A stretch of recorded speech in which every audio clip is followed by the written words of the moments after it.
Thanks, Stevie. Hi, everybody. Welcome along to the second hour of tonight's First Music Contact Regional Development Panel. Thanks very much to Ray Yates and the team at Dublin City Council Arts Office for facilitating this. And tonight's topic is management. And we've got three managers who are going to do the talking for the next hour. Well, talking for the next 40 minutes anyway. And what I'm going to do is I'm going to ask each one of the three of them to say hello, introduce themselves, tell us a little bit about who they are, who they work with, and what they did before they worked at that company. I'm going to start with you, Shivani. I hope I'm pronouncing your name right. Shivani, you work at Wildlife with Fontaines CC and Arctic Monkeys at Other Acts. So, and Wildlife is a management company set up by Ian Andrews, and Emma Greengrass works there as well. Am I right? Correct. Yeah, that's correct. I'm Shivani. Great to meet you all, and thanks for having me.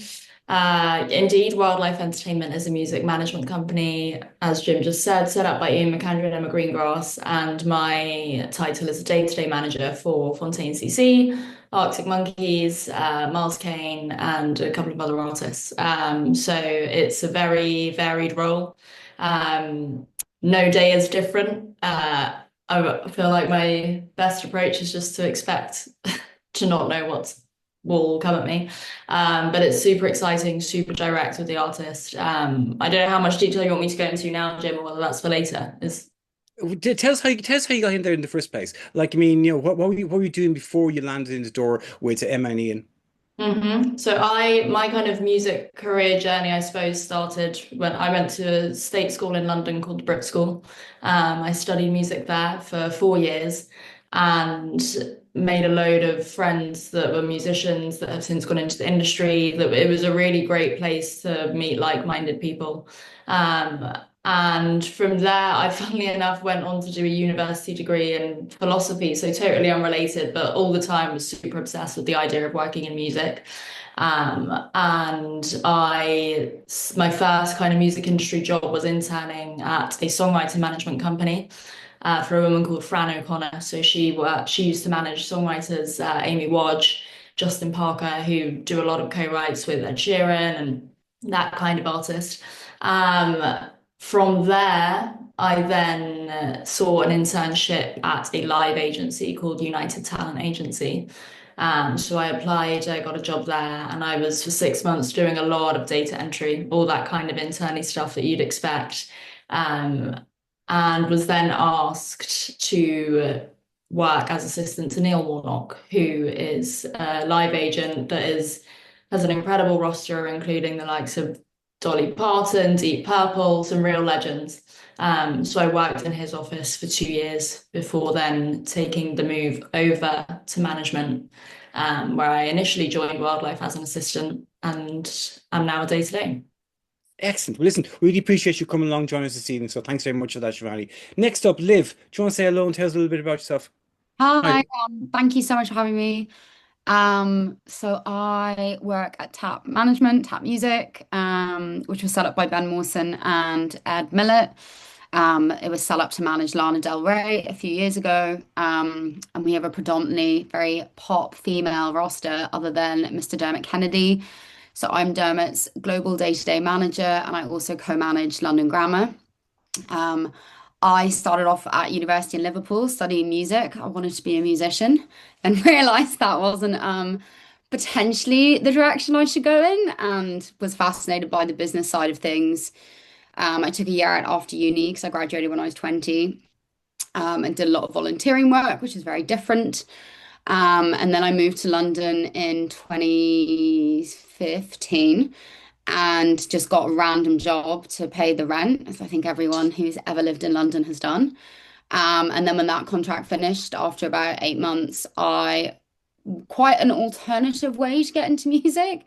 But I was basically speaking to a corporate headhunter about being an EA or a PA, and they really weirdly had an admin assistant role at a management company called ATC Management.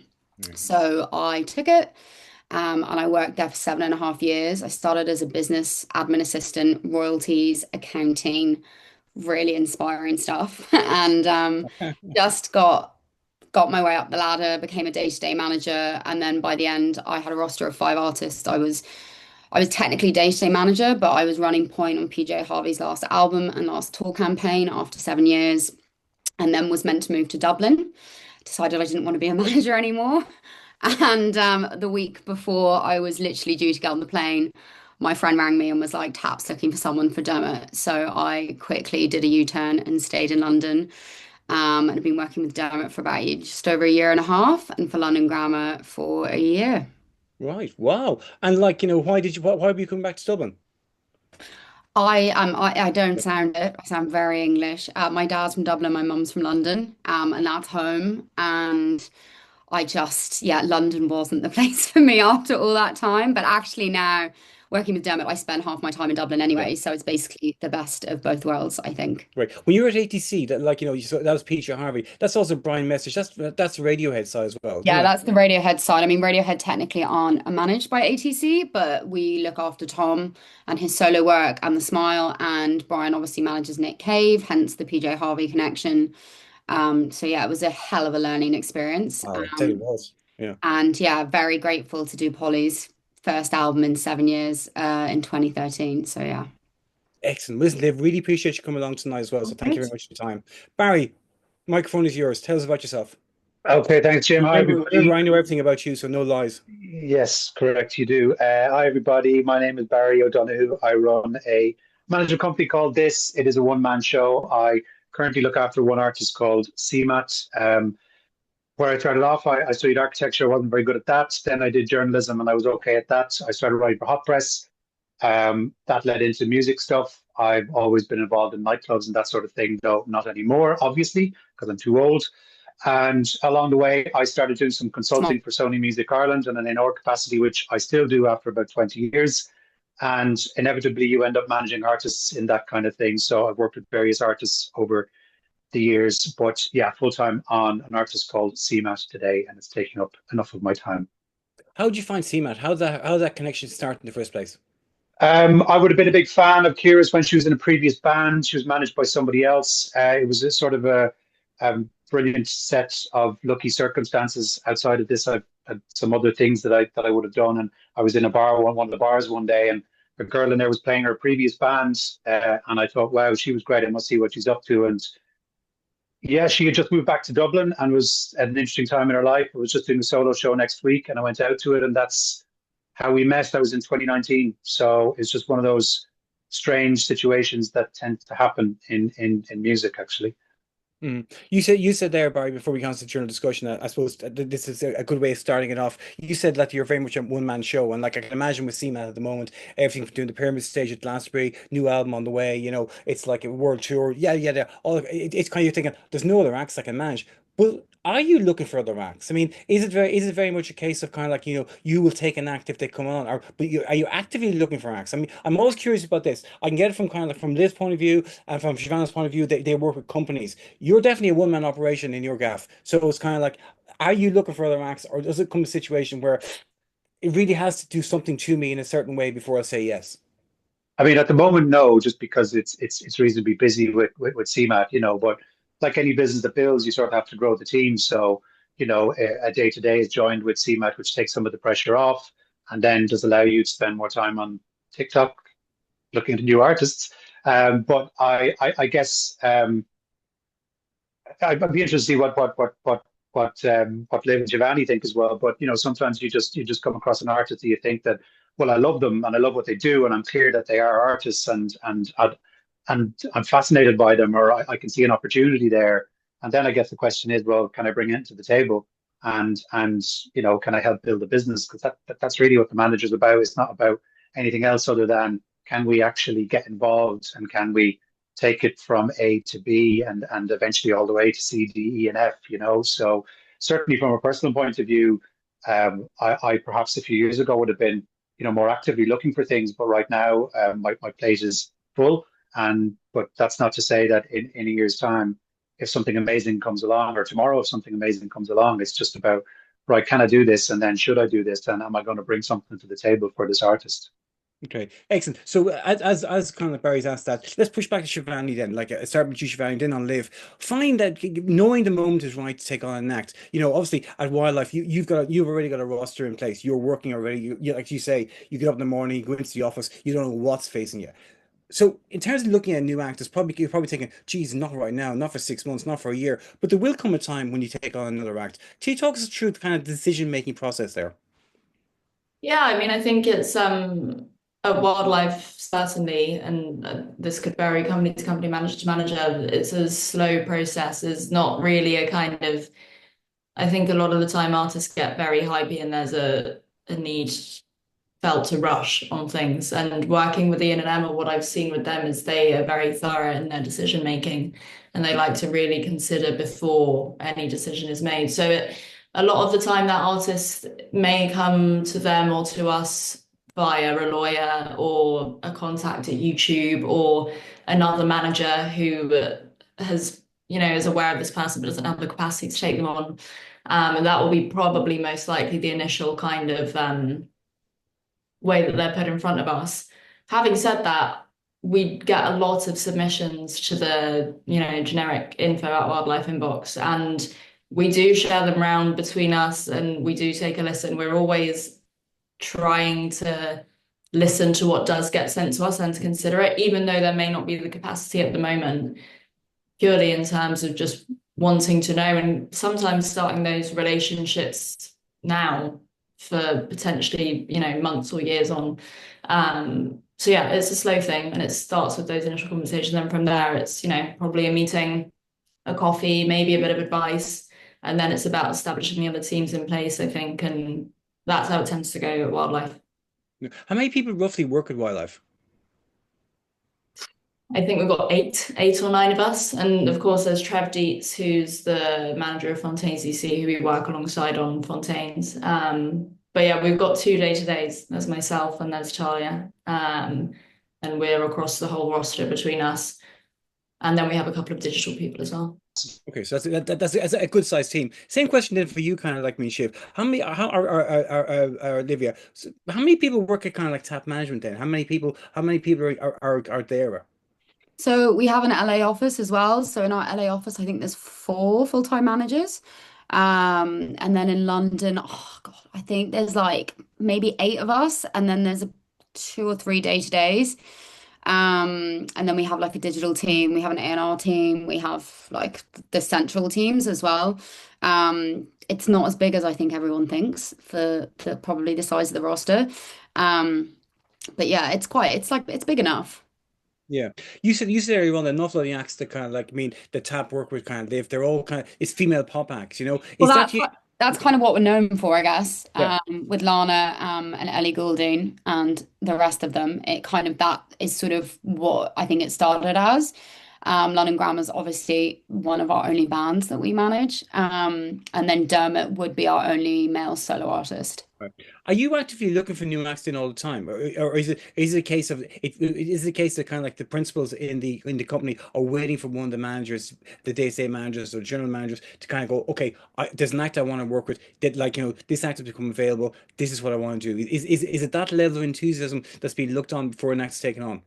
Yeah, I think it's very similar to wildlife actually. I mean, like we constantly are getting submissions. We review everything we can humanly possibly do. We get a lot of tips from lawyers, seems to be the obvious one, even labels and agents and all of it.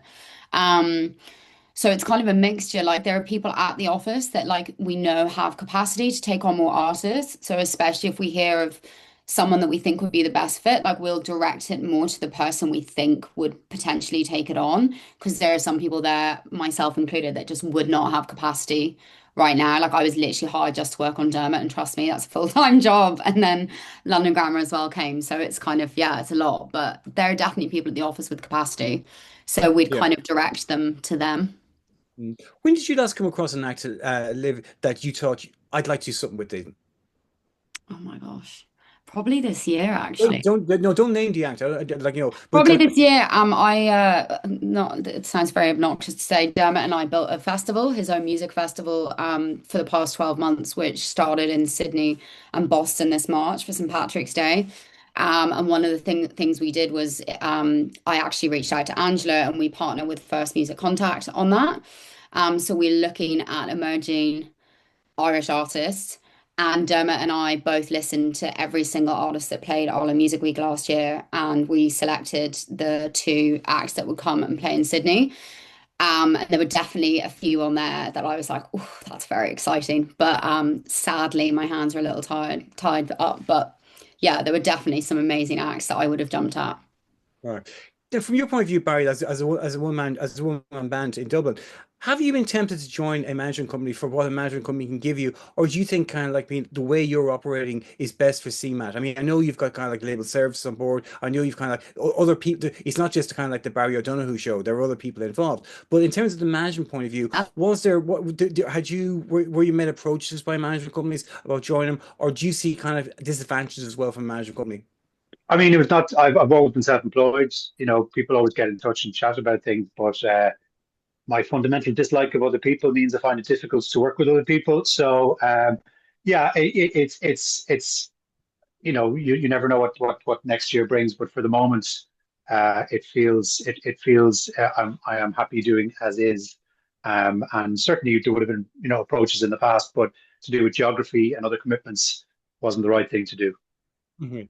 Okay, so let's move back then. Kind of like to an awful lot of people on this call are new bands, and they're kind of like they're just emerging. They're obviously kind of like the questions that were asked earlier on about finding a manager, reaching out to managers, getting informations on managers. And like there was one question in earlier on that it was kind of like if you're looking for the management, how does one search for potential good matches? Do you take submissions, and do you expect a certain level of existing success before considering a collaboration in every case? So do you want to like usually you want to talk a little bit about that? Like what are you what are the kind of eureka moments for you in act? Let's leave aside the fact that kind of like it's the music. We're accepting a basic standard here that you're hearing something in the music that's making you go, okay, I am going to start working 36-hour days to work with this act. So starting with you, Liv, like what's the kind of process like? Is it very much based on kind of like, and I know the answer to this because you just kind of get told it in some kind of ways, but like is it based on tips? Is it based on kind of like the filters you already have? Or is it the case like as you and Dermot did, going through the 100 bands who were on the Ireland Music Week and kind of find some gems there?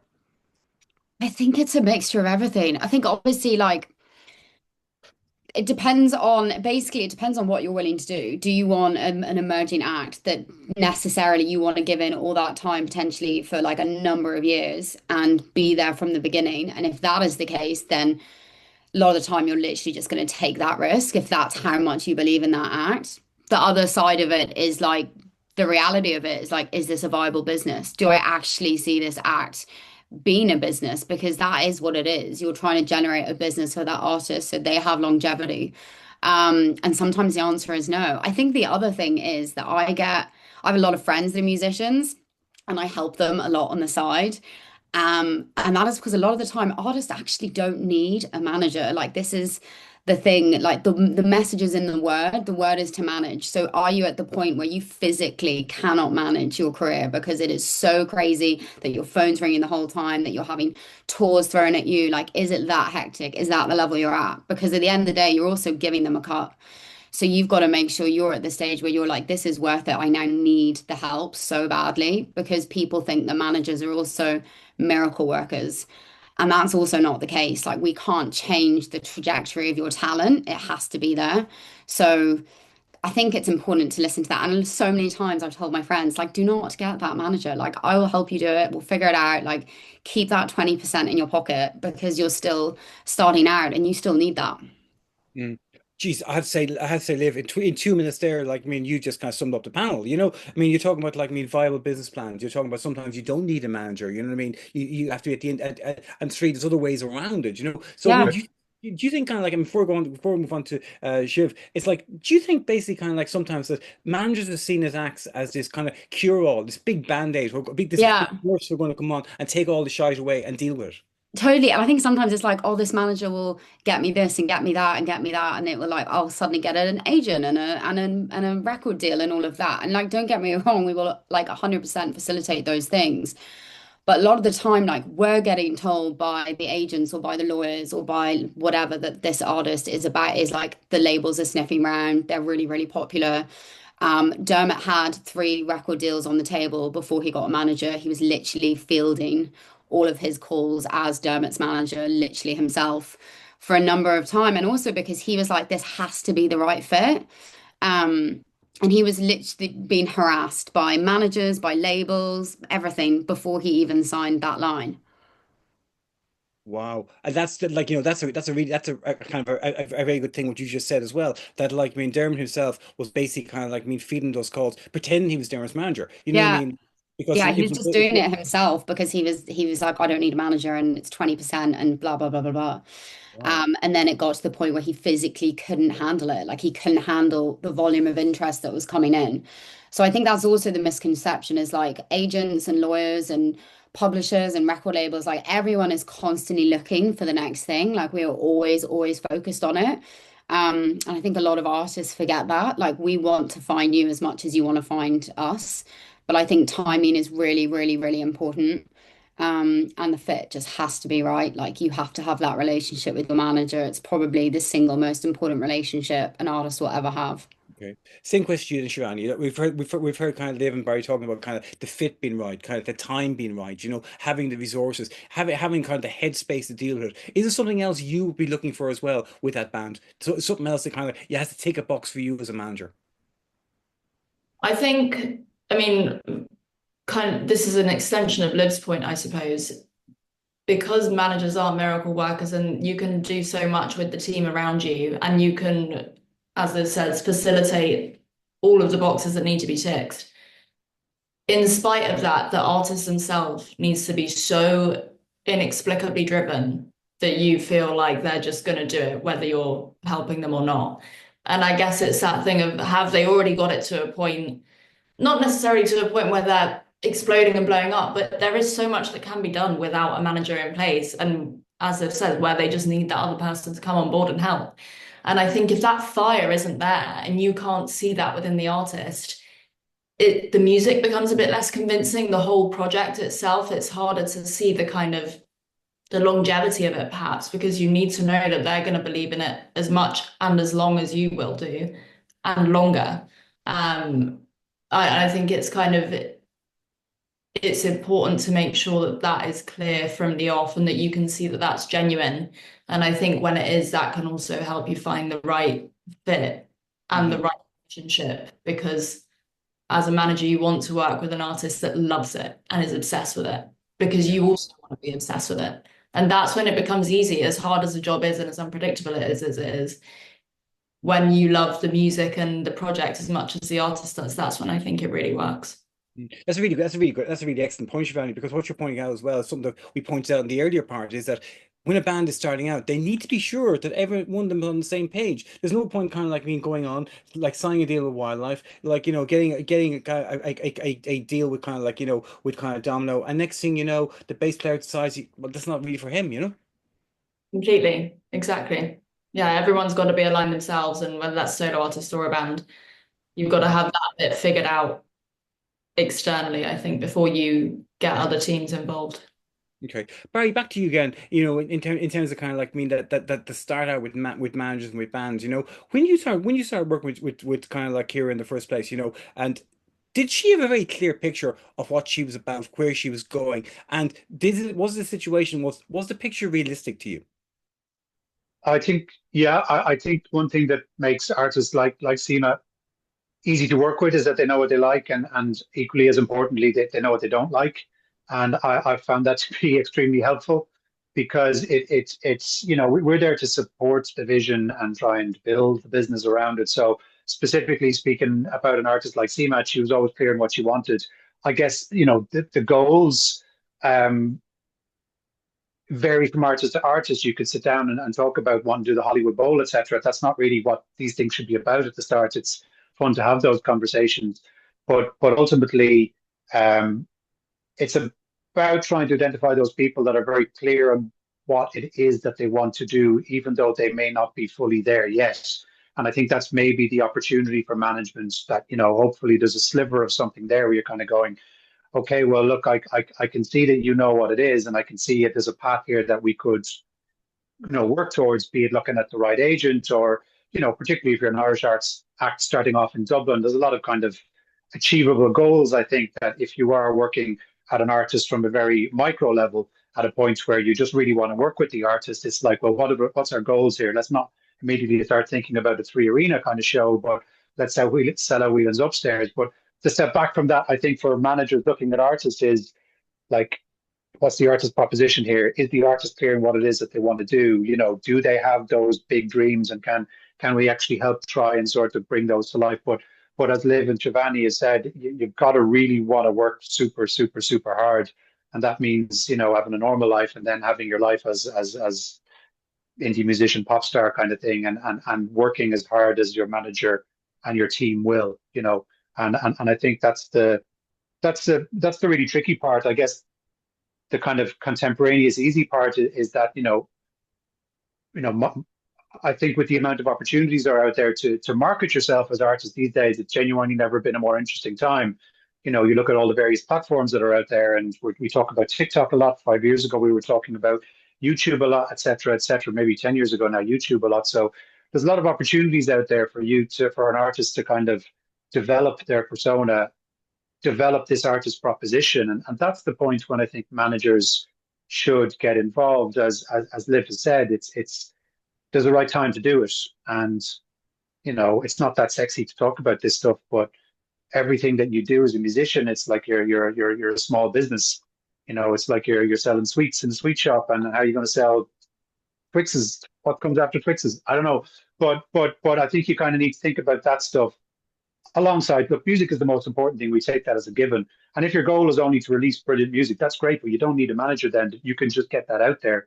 If you're in the business of the ambition side of things, then you need to start thinking about this as marketing and a business, not fun words, but that is what we are all here to discuss. I think what we're here to discuss as well, and you kind of like me, you put a cap on it there in some ways, Barry, is that we're here to discuss is how you turn an intangible into a tangible, how you turn basically kind of, which is the intangible, the early conversations you have with an artist like Kira about kind of what she's after, what she wants to do, what she's after in her career, into kind of like the actual writing down. Well, that's going to mean we're going to record an album like this. That means kind of like me, you're talking about a tour like this. That means you're talking about merch like this. Look, sorry, look, I agree with all that. Without getting into specifics, it's about looking at the smaller goals. And again, if a manager and artist starting to work together at a level where there isn't necessarily any hard ticket sales there, or growth on TikTok, etc. It's about micro kind of goals. Okay, can we do X to make Y happen, and then build it from there? Very difficult thing to do, just to be clear, because there's a lot of people out there. But yeah, it's one step at a time. See what the goal is. See does it build from there. But to Liv's point and Shivani's point, they're probably, you don't need a manager to do those things, or if you get one, great, and you're working together, great, but you don't really need a manager for those first steps. Okay, excellent. Liv, back to you in a question here, and like there's probably very little chance that Dermot Kennedy will ever see this, so you're free to say whatever you want to hear. I'm definitely not. Why do you think Dermot went with Tap? You said like he'd a number of management companies in his ear, like when he was getting away from the situation of managing himself. Why did he decide to go with Tap? I would have to ask him that. I think it was Ed, who is one of the co-founders of Tap, was the one that went to Dublin to. I mean, it's actually exactly what Shivani was saying. Tap was speaking to him for quite a while. Like, it wasn't like a quick thing, which is my understanding because I was not there. But as far as I know, there was an ongoing conversation, and they kind of came to a point where I think quite a few managers were trying to get Dermot, and Ed just went to Dublin and brought the team from Tap there. And I think Dermot just believed in Ed as a manager as much as Ed believed in him as an artist. And obviously Lana had blown up at that point, so he had a pretty good CV to give Dermot. Yeah. But if you haven't met Ed, it kind of, when you see them together, it makes total sense. It's like, it's a great partnership. Ed is one of the most hardworking people I've met in this world, as is Dermot. He's probably the most hardworking artist I've ever met. And they both work that hard at that level. And that's exactly the level I came in at to try and do it. So I think that's why the partnership works, is because we're all there trying to make anything, whatever that is, that's the project for the time. But trying to make it the best, and also trying to make it better every single time. How can we change it? How can we do it? This is great, but can we make it like incredible? What is next? So I think it's that. I think it's they have the same ethics, like in terms of their work fully. There's something that all three of you have mentioned. Shivani, I'm coming back to you on this one because like there's two things you mentioned actually. And one thing that all you've mentioned is hard work, hard work, hard work. You've all said it like if there's a word cloud of this sort of conversation after 30 minutes, hard work would dominate. You know, I remember years ago talking to my Trev, who I know quite well, Trev Dietz, the Fontaines manager, and I was saying, Trev, how's it all going with the Fontaines? And he said, I've learned that you can get by without sleeping sometimes, you know, and like you know, there is that like, and there is that element to things as well. Do you think, Shivani, when you talk about hard work as a manager, that the bands realize exactly what kind of hard work really is? For themselves. Yeah. I think so. I think all bands go in and out of phases of realizing what that is and how it manifests for them. And I've definitely had occasions with some artists where they've kind of said to me like, wow, that was like incredible that this thing has been going so well. And I was like, yeah, like it's pretty good, isn't it? And then they were like, I said, I'm going to remind you of that when you next complain about doing an interview. And he was like, yeah, fine, okay. So it's that kind of like funny thing where they do have those moments where it's like a really nice appreciation of the work that they have put in. And that I think builds that kind of energy to keep giving it back. But then again, I have a long time ago also worked with artists where you kind of feel like that understanding of what hard work is isn't quite there. And maybe it's perhaps coupled with a bit of a frustration about, you know, things not quite panning out. But in turn, that if they're not working in the way that you would hope they could do, then do you know what I mean? It's kind of a two-way thing. Then again, Are those lines quite clear, Shivani, from the get-go about what wildlife expect from an act, what you expect from an act to do? um, Without I mean, naming, sorry, go again. without naming any acts. What do they expect them to do in terms of a Yeah. work commitment? I Yeah. mean, you need to be showing up as if it's a full-time 9 to 5 job, not necessarily within those hours because those hours don't work like that, but you need to give it that same kind of energy as if they've hired you as another member of staff, even though that's totally not the way it works. I think they expect that same kind of level of energy and respect from the artists that we give to them. Okay, I'm getting a few kind of like being urgent DMs in here from Stevie, and there's apparently thousands of questions coming in on chat. So I'm going to get to the questions now. But before I get to them, I want to ask one last question to each one of our panelists, just to kind of just maybe give people an idea. Can you give me an example of an act, not one you're working with at the moment, not one you've worked with before, that you consider to be well managed? You consider an act where there's a good kind of like relationship between manager and act, and you can kind of go, yeah, that's working because the act is working, but also the manager is working the right way on that act as well. So that's the kind of last question for me. So I'm going to start with you, Liv, on that one. Yeah, an example of a manager artist relationship that you're kind of going, that's something to emulate, that's something to look up to. That's really, really hard. That's like asking someone what's their favorite song. That's just not easy. It's not a well-known artist. Does that matter? Yeah, that's absolutely fine. Absolutely Okay. fine. And I'm also biased in this, but there's a Dutch sister duo band called Sarah Julia. They're amazing. I've been a huge fan since they started. They're still tiny, tiny. Um, and my friend actually manages them, and he had just left my last company because my company wouldn't take them on as a client, and he thought like I'm going to do it. And I just have spent time with them all together, and it's not like they're selling out Madison Square Gardens by any means, but there's something really beautiful in the connection they have. And he and his business partner James manage them, and I just think I love the way they do it. I love how they put the artist first, and the girls are incredible. The way they all, I just love it as in terms of a managing relationship, and they've grown so much since they started working with them. So it's kind of a testament to the work that both sides are doing. Great stuff. Thank you very much, Liv. Barry, same question to you. Yeah, Shivani, sorry about this. I'm going to have to say the relationship between Trev Wildlife and Fontaines, I think, is exemplary. You know, again, knowing Trev as well as I do from Scrapes and Japes over the years, it's just wonderful to see somebody actually pin the colours to the mast and you know make shit happen when sometimes you know Dublin feels very far away from places. You know, so And I stay in reasonably regular contact with Trev, and just to see that relationship of respect, enthusiasm, and hard work still remains the core of it as the team grows and that they become the biggest band in the world. So that is my accidentally sycophantic answer. Excellent stuff. And one before we kind of move to Shivani for her answer, Liv, what's the name of that act you just talked about there? Someone wants to look them up. Oh, it's like they're a duo, they're a sister duo. They're called Sarah Julia. Sarah, Julia. Julia. Perfect. Thank you. Shivani, last word to you on this one. The manager you'd like to emulate. You think it's a good relationship between a manager and an act? I think, and I've actually only met the day-to-day once. She's called Hope James, and she's day-to-day, or maybe even junior manager, I'm not sure, on an artist called Rachel Chinariri. But the Hope is great, and from what I can see, the dynamic they have is excellent. Rachel's career over the last 2 years just seems like it's been carved out so well, and from the kind of mutual friends I have with both of them, it feels like a really supportive dynamic. So that would be my answer. Excellent.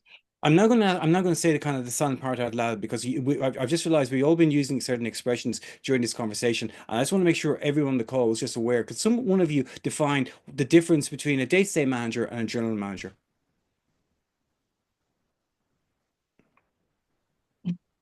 Who's going to go first? Well, I suppose as a day-to-day, I can speak to that, and it varies company to company. The day-to-day manager is very much involved in the detail across making a lot of things happen, a lot of the peddling. The general manager is also incredibly, what's the word, hardly peddling, peddling a lot. But with a tandem bike. Exactly. Oversight, main driver, strategic decisions is how it plays out in wildlife. But then again, some other companies, a day-to-day can be more of an assistant role. At wildlife, it's a bit more, you're kind of helping run the show depending on the artist. Excellent. Thank you very much. Okay, so I'm going to start with some of the questions now that are coming in here. This is a great question. So a lot of questions are for everyone. So, but because we've got about 20 minutes, so who wants to take this first? Actually, Liv, you can take this. No, actually, Barry, you can take this one first. What does a typical working day look like for a manager? I mean, I don't think there is a typical working day. It involves sitting in front of a screen like this and replying to emails, I guess, is probably the common answer. Certainly, in my situation, this week there's two shows abroad, so they're big shows, so I'll be there for those. There's then meetings with labels, but moving emails, replying to emails, replying to the reply of the emails is pretty much the kind of the actual meat and two veg, I think, of certainly one man show management as I am.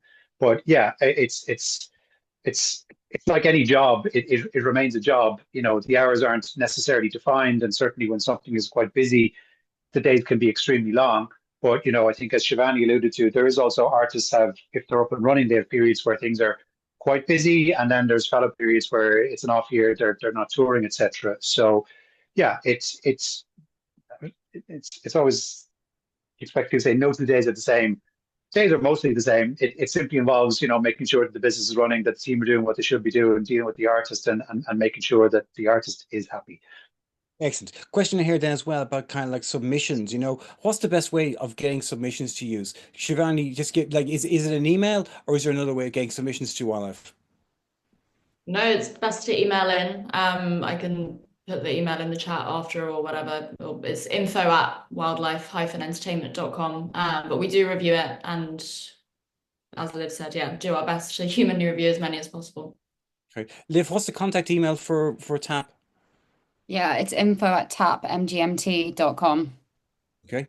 Barry, are you open to submissions? Yeah, I mean, it's my email's on the website, and I do listen to everything, and I would very quickly reply to most things as well out of courtesy. So yeah, it's there if you need it.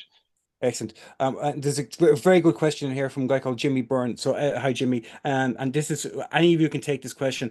Are there any little known red flags that you commonly see in emerging acts, aside from the obvious, not being active on social media, not gigging, etc.? That's a very good question. Who wants to take that one? I'll know it when I see it, is what I would say. I look, even the being active on social media kind of thing. That can be a decision with artists as well. If you take the starting point to be, is this a good song, and then you start looking at all the other stuff around it. I generally would never approach a project looking for red flags until you actually see one waving at you. You approach things in the best spirit in life and kind of go, do I like this? Can I add value to it? I guess if you're getting into a couple of conversations with artists and they don't respect your time or not make a meeting or that kind of stuff, you can make a decision pretty quickly then that actually, something that this person probably needs to think a bit more about what it is that they're trying to do. So no, I mean, I don't have a list of red flags or anything like that, but I think at the start of a relationship, if somebody is taking the time from a management company to give you a ring and doing a good intentions, just make sure that you're going to respond to that, I guess, because otherwise, the opportunity might not go any further. Okay, what I'm going to do with the next questions is next couple of questions. I'm going to call the question generally, and if one of you then take it in turns to answer the question, and if the others want to join in, that's cool as well. So this is a question, and it's based on something that Liv said earlier on, and how Liv talked about Dermot Kennedy. And it's a question from Shiva. Hi Shiva, is it worth pretending that you're a manager on the phone as opposed to answering and representing yourself? And I I should think actually great question. clarify what I mean by Dermot impersonating a manager was that he had like a general Dermot Kennedy email address. And so everyone assumed it was a manager that was answering. And a lot of the time people would ring him and not believe that it was actually him on the phone because he was just like, yeah, but I have no one to help me. I do not think it's worth impersonating because also what if you're speaking to someone who wants to be your manager and they think you're already managed? Okay, excellent question. Excellent answer. And then where are we now? There's another one here. Yeah, there's a good question here as well. Um, it's basically kind of what would you managers advise in terms of achievable goals for emerging artists who hope to find a manager? Shivani, what about you for that one? I think it's about building up a team of people in your kind of orbit, whether that be other musicians or creative friends or just other kind of people that can help you build to that level and then take you to the level where you can be doing support gigs, where you can be putting yourself in rooms where you've got another other either like-minded people or potentially managers or agents or other kind of rooms that you might find yourself in later down the line. I think you want to ensure that you've got yourself a good team around you that aren't necessarily your team, but are on the same page as you and doing similar things. And then, yeah, building up, online presence alongside that. Excellent stuff. Thank you very much, Shivani. I, Harry, I, I think on that one, I would say, like, from a very Dublin centric viewpoint, because that's where I live, if you certainly promoters, managers, whatever exists of the Irish music industry will always look at ticket sales, and if you're selling the Whelan's upstairs or anything beyond that, and it goes pretty quickly, people for whoever it is that exists in this industry, people do notice that kind of stuff. So I guess on a very kind of micro kind of level, it's about, right, can we sell the whatever it is, 120 tickets at Whelan's? Can we get up to the big room? Then at that point you should sort of see people approaching you, and that's maybe the start of what Shivani was talking about, was just actually to kind of locally build the team around you as well. Separately to that, obviously there is a global platform there with social media, and that's, if that's something you're comfortable with, that is obviously something that is step by step can be built yourself as well. So in terms of stuff that artists can do outside of writing great songs, thinking about the business kind of thing, those feel like goals that should be achievable, managing yourself. cool. It's a very good question here from Sandrine, and it's about something we talked about earlier on, which is the idea of hard work. Do you think this relates to creating constant opportunities themselves, or more about solid output of creative works and content? Liv, do you want to take that one? Yeah, sure. I think it's a combination. I also think it's hard work. It's more of what Shivani was saying. Like, it's not always fun receiving like 20 messages from me a day to say, like, what about your flights and what about your itinerary and what about this and you need to do this and can you sign that and can like it is not fun. And sometimes you feel like as a manager that you're just driving your client mad. But they need to treat you as a job. And it, as exactly as Shivani said, I joke to everyone that I'm most people's 9 to 5 job because it's that much happening all the time. And that might seem like the most insignificant thing, replying to like 20 texts from me in relationship to your like your next album campaign and those demos or whatever the mix is. But actually, it's like that's so every single thing is important because if your artist isn't getting back to you or working that hard or treating it as that, all those things matter. They all add up. They all create the big picture. They all lead to different things. And I think it's like there is nothing worse than when your client doesn't reply to you. Honestly, like literally, like you, and then you're like, why do I manage you? What's the point? Like, why would I do this? If you can't reply to my text, if you can't put in the time to write that thing for socials or to send me that demo or to do this or do that, like why would I invest my time, which is 24/7 basically, any hour of the day or night, if you're not working that hard for me? Okay. There's a very specific question here, and it applies to a lot of things we've said here, and it's in from Sarah. And Barry, it's for you, and it's particularly in the context of CMAT. What were the most valuable activities you engaged in for a breakout? What were the 20% of activities that gave the 80% of the results? And do you think sometimes as well artists are wasting a lot of time on things that won't yield good results, won't yield long-term results? I mean, it's look, I think we're in the business of supporting artists. If the artist feels like this is an endeavor that is worthy of their time, I think it's worth exploring if you can see that there's potentially an outcome there. So that could be outside of, writing a hit record is right, is that merch good enough? Is that actually something that's going to, number one, engage fans, and number two, drive a revenue stream? Thinking about the online side of stuff, then is there something that you're really good at that you weren't exploring online that is going to be appeal to a niche on TikTok that you can then build into community, which then becomes your fans as well. So yeah, I think with working with an artist, say similar to CMAT, we did focus on songs number one, but there was a couple of other things that she enjoyed doing that simply just put some resources behind that actually helped build the audience.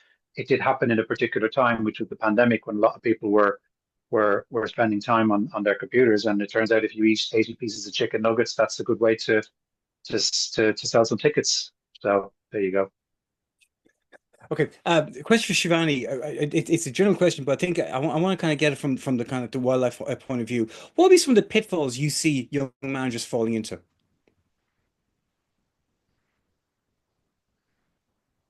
Difficult question. I think it's probably again coming back to that thing of rushing into things. I think there is a big culture now around the horrible capital T word, TikTok. And I think a lot of the time there's an emphasis on jumping onto that thing because it's having a moment. And I think it becomes a bit of a kind of like free for all almost, with everyone going for the same people. And I think when those relationships aren't organic, and there's maybe not been, I'm a big believer in like time and like thinking things through and taking things slowly. And I think if they get rushed into and suddenly rushed down a path and wheeled out to this performance at this award show and this and that, and suddenly like it's one big single and nothing else, and it feels like there's less room for longevity and sustainability, personally, I would argue. So I feel like that's something that always feels a bit like a bit of a punt rather than a considered partnership. Okay. Not One always. question. Excellent. Okay. That I completely agree. I completely agree with that as well. Like I think kind of like it's kind of the one thing you said as well, kind of Shivani, that I want to kind of stress again because I was working out kind of which one of you said it. I think all of you said it, but I think you said it a few times. It's about taking time. It's like sometimes kind of like acts kind of think things are going to happen overnight for them, and actually kind of the road's a long one. Yeah, completely. I think the road's a long one, and you can spend a lot of time working on one project and you can release that project, but you have to know that it's it's about the second and the third project and about thinking so much further ahead. Not when you're in the middle of the first one, but when you're in it And it feels like maybe, oh, but this isn't like the huge overnight success that this person might have thought, or this artist or whatever. It's about knowing that it's a really solid foundation for the future, and that it's a really incredible thing to be doing, and to really enjoy that at the time. Don't always, look forward, look back, look at the present, look at what you're building and take that in. But yeah, don't get sucked into the kind of, if it's not now, it never will be. Okay, excellent. Question here. I just want to kind of confirm something as well. There's a few people asking this question, so I just want to confirm. When it comes to sending in a submission to a management company, just listen to your music, whatever. All you're after is the music. You don't want EPKs. You don't want albums. You just want a couple of songs, right? Yeah, definitely. I mean, also like we don't have a lot of time on our hands. I think what I would say is send like a short amount, like I would say maybe it's like three. Send five if you want. Like if we are interested, you will get a reply being like, please, can you send me more? That will be the first request usually, in my opinion. But yeah, I think sending someone 12 songs, like we're not always going to have a huge amount of time to listen to all of them. Everyone Cool. else could say something else, but that's just me. I'd agree with that, and I just make sure there's a link to socials there as well, whatever platform you are, and if you're on town socials, very intriguing. But yeah, I think just giving a link that people can link out to, as opposed to having to go to another window and fire up a search engine, that kind of thing. I'm sure an email address and a working phone number is useful as well. Okay, thank you. Quick question. This is the money question here. I just want to make sure it's the right question from Orla. The percentage is 20%. Was that of live shows or of all income? It's all income, isn't it? It's normally 20% net, specifying net. Yeah. So So after cost, lived. every company is different. In America, it's 10% gross off the top, as far as I'm aware. It's normally 20% net. So Okay. say it's of a tour in that year, it's 20% of the profit, not of all the fees, if that makes sense. Everyone, by the way, can have different figures. That is the standard, as far as I'm aware, in the UK and Europe. 20% net. Yeah, net. Okay. Great stuff. And one last question here. Sorry, I'm kind of spinning down your questions here at the same time. A lot came in there. I want to make sure I didn't lose any of them here. Loads of questions. Oh yeah. Here it is. Question here. Question here from Danielle. I think this could be the last question, and it's a good question because all of you have mentioned this in relation to the artist along the way, but I want to get a deeper read on this. And it's about an artist having a full-time job to support themselves financially, because we know how to support yourself with just music. When's the right time to start doing music full-time? Go on, lads. I mean, I think when you can afford not to work is probably a good time to consider that. Look, any artist I work with, the second or third discussion is how are you going to pay how can you pay your bills, and the conversation is always how do we fund this business from the start, right? So I probably mentioned it before. It's like you have your real life and then you have your pop star life, and the goal is probably to dial down the real life and become full-time pop star, but any artists that I've worked with over the years have either had side hustles or have continued to work right up until the point where they were selling out, reasonably sized venues because, you in your first couple of years, realistically speaking, unless something goes very, very quickly, or you're fortunate enough to have signed a deal that, makes sense, and you put yourself on a salary, which is what tends to happen when your business is up and running, people just need to make sure they can make rent every month. And if you get to the point where you realize you can cover your rent, well, that's the point to stop, I would suggest. Same question to you, Liv. I'd say the exact same thing. It's like when you can afford not to do the day job that you don't really want to do anymore or doesn't inspire you. And like I know a lot of musicians that do both for a really, really long time, or maybe it's like they like the security or they're starting a family and they're like, I'm just not quite ready to bite the bullet and give up that check or that payment at the end of every month. But it's different for every artist. I've never met an artist, well, I'm sure there are some, but most of them have had day jobs for quite a long time until you get the deal that's big enough to change that life for you. Okay. Would you agree with Barry and Liv there, Shivani? Yeah, totally agree. Yeah. Okay, that's great. I'd like to say a big thanks to our three brilliant managers for their time and their kind of like reaction and their insights and their candor when it came to those rapid fire questions. Big thanks to Barry, to Liv, and Shivani. Really, really appreciate that. Big thanks to Ray Yates and all the team at the Dublin City Council Arts Office. We're back tomorrow night with the funding panel. That'll be at 6 o'clock tomorrow night. So you'll get the link via the FMC sign up. Big thanks to Stevie for keeping it all country back at FMC HQ. Stevie, do you have any last words of wisdom before we go on to leave it tonight? The only thing I'd just say, well, first of all, I'll just say thanks to Liv, Shivani, and Barry. That was brilliant. Thanks for your time. Really appreciate it. And just, it was nice that you ended on that question of like, when is the right time to take that leap? Well, we're doing a panel on funding tomorrow. So there's another possible source of income for you as artists. So please do attend that, learn about that, and use it to your advantage.